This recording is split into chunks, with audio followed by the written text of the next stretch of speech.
ओम शांति। कल मधुबन में जब बाप दादा मिलन हुआ तो बाबा ने पहले तो सबको नए वर्ष की बधाई दी और साथ साथ होमवर्क भी दिया। होमवर्क क्या है वो भी सुनेंगे, लेकिन उससे पहले मुरली की कुछ मुख्य पॉइंट्स दोहराएंगे। बाबा ने कहा, समय की रफ्तार बहुत तीव्र गति से आगे जा रही है, तो हर एक ब्राह्मण बच्चा ये चेक करे कि हमारे पुरुषार्थ की गति भी क्या इतनी तीव्र है। समय की ओर इशारा देते हुए बाबा ने कहा कि अब अपने अंदर विशेष 2 स्वरूपों को इमर्ज करो।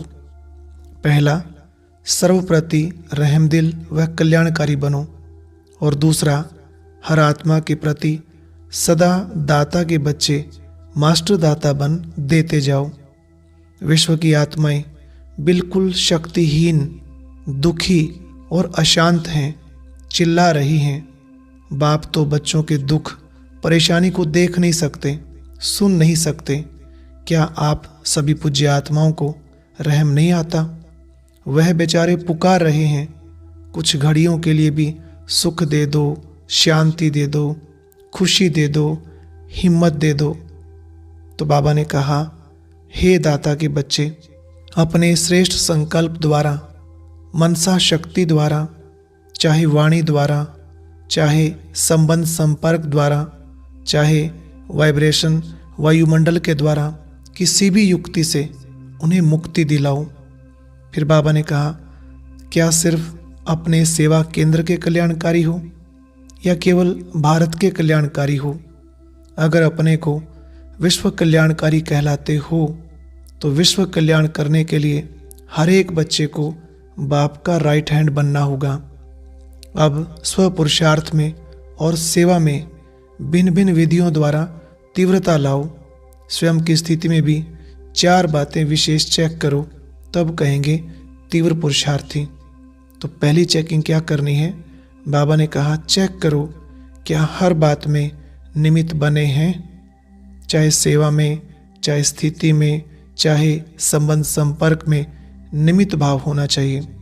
दूसरी विशेषता, निर्माण भावना।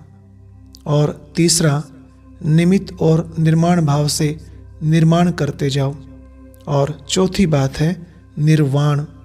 बाबा ने कहा, जब चाहे निर्वाण धाम में पहुंच जाएं, निर्वाण स्थिति में स्थित हो जाएं, क्योंकि जब स्वयं निर्वाण स्थिति में स्थित होंगे तब दूसरों को भी निर्वाण धाम में पहुंचा सकेंगे। जब यह चारों बातें प्रैक्टिकल तुम्हारे जीवन में आएंगी तब कहेंगे तीव्र पुरुषार्थी बने हो। और फिर बाप दादा भी वाह वाह करेंगे। लेकिन बच्चे क्या करते हैं? बाबा ने कहा, कभी तो बच्चे वाह वाह करने लग जाते हैं और कभी कभी वाई वाई करने लग जाते हैं। क्या, क्यों? इन प्रश्नों में उलझ जाते। फिर बाबा ने लास्ट में यही होमवर्क दिया, आज ही संकल्प करो कि इस नए वर्ष में कभी भी इस वाही शब्द का प्रयोग नहीं करेंगे, कभी भी क्वेश्चन मार्क नहीं लगाएंगे, सिर्फ अपने नैनों में एक बिंदु बाप को ही बसा कर रखेंगे। और बाबा ने साथ साथ ये भी कहा कि कभी किसी बात में ये नहीं कहना इतना तो चलता है। ये बात अंडरलाइन करने की है। बाबा ने कहा, चाहे कुछ भी चलता हो पर आपको ऐसे नहीं चलना, आपको तो अब उड़ना है ना, तो यह चलने और चलाने की बात नहीं कहो। फिर बाबा ने पूरी सभा में सबको ड्रिल कराई और कहा, 1 सेकंड में बिंदु बन जाओ। तो आज हमें भी दिन भर बीच बीच में ये अभ्यास करते रहना है। ओम शांति। अगर आप इस मुरली को विस्तार से सुनना चाहते हैं तो ऊपर दिए गए बॉक्स पर क्लिक करें और बाप दादा मिलन की पूरी मुरली सुनें।